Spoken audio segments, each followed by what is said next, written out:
beautiful aircraft in such a distinctive configuration with those two radial engines mounted above the fuselage to keep them, of course, out of the water spray.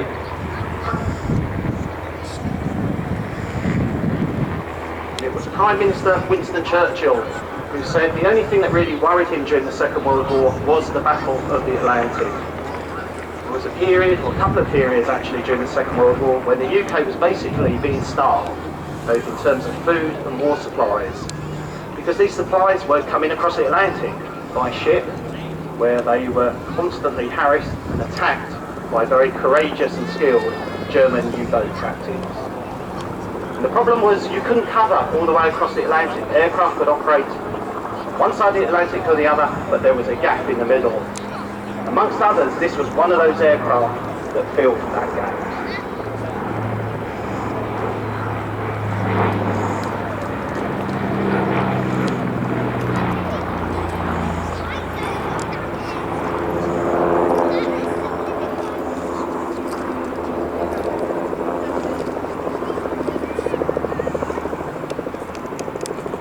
Incredible endurance of up to 30 hours, a range of 2,500 miles. Catalina's operating for both the United States and for Northern Ireland, provide just about continuous air cover across the Atlantic. And that made such a big difference.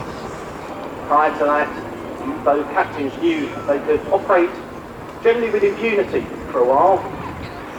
Clearly the vessels were kept in convoys, and those convoys were escorted, armed escorts. But the U-boats definitely had the advantage.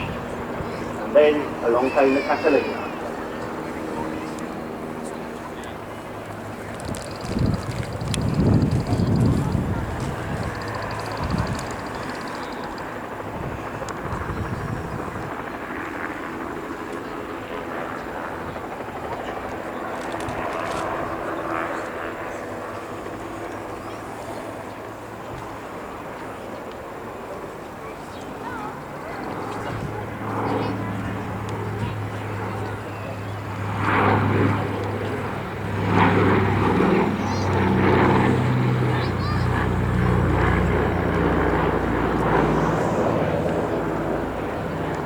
Once a U-boat had been spotted, its position would be radioed back, and generally the aircraft would try and attack that U-boat.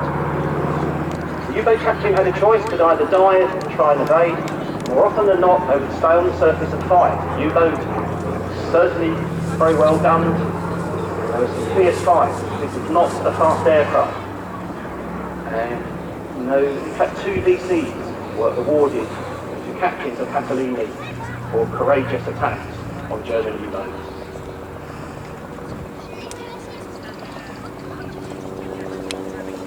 This was an aircraft that had been developed in the 1930s when America first recognized that there was a growing Japanese threat in the Pacific. And it achieved a new distance record, the patrol bomber prototype version of this aircraft, of in excess of 3,400 miles on its maiden flight in May 1936. In many ways, this was a hugely innovative design for its time. It's got a so-called wet wing, which means it incorporates extra fuel tankage, leading to a considerable overall weight saving. As you can see, it's a very slippery aircraft aerodynamically, so low drag is helping it achieve such good performance. And it's also got retractable wingtip floats. And you can see that demonstrated on this pass from left to right.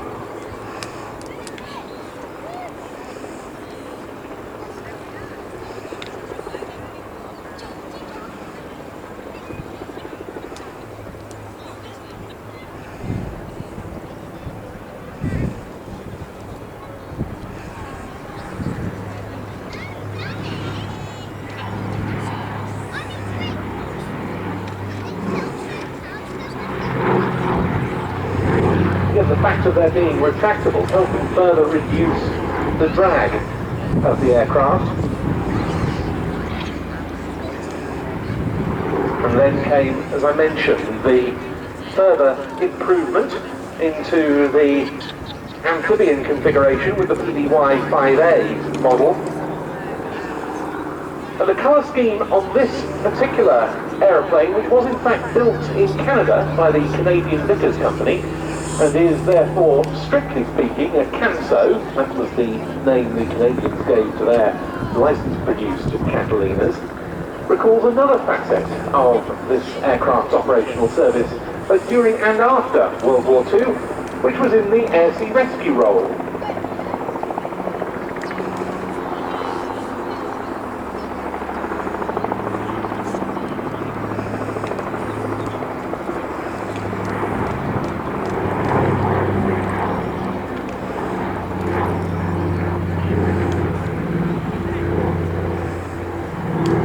World War II, when air-sea rescue services began to develop, it was of course a purely military affair, the objective being to rescue downed aircrew from, for example, the English Channel. And so it was that the RAF began employing aircraft like, in particular, the Supermarine Walrus in that role, assisted by the likes of Western Lysanders and even Spitfires and other frontline types, dropping rescue equipment to downed aircrew. Very late in World War II, the US Army Air Forces finally managed to get their hands on a few Catalinas, production up to that point having been largely reserved, as far as the American forces were concerned, for the US Navy and Marine Corps.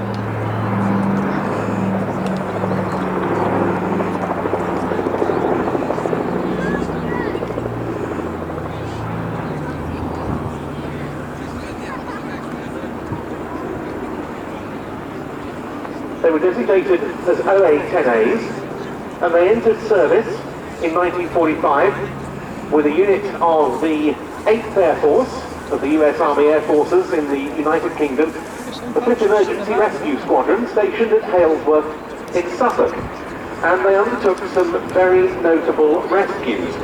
Not least the one commemorated by this aircraft, which carries the name, appropriately enough, Miss Pickup, and it salutes a Canadian Vickers-built OA-10A that on the 30th of March 1945 landed on the water while it was engaged in a rescue sortie. I seem to remember it was to pick up the pilot of a P-47 Thunderbolt who'd gone into the drink. However, the OA-10A Catalina couldn't take off again because the starboard engine had failed, so the crew taxied it for 90 minutes to get away from the Dutch coast. At midday the following day, the aircraft was shot up by some of the Luftwaffe's new Messerschmitt Me-262 jet fighters while it was still on the water, and it was abandoned. The crew got into dinghies. That was on the 31st of March 1945. They weren't rescued until the 4th of April. So it was that in 2005, when this aircraft was put into military markings, the decision was taken to commemorate the loss of that particular OA-10A Catalina. And those early air-sea rescue efforts, rescuing down military aircrew during wartime, the forerunners to the much broader air-sea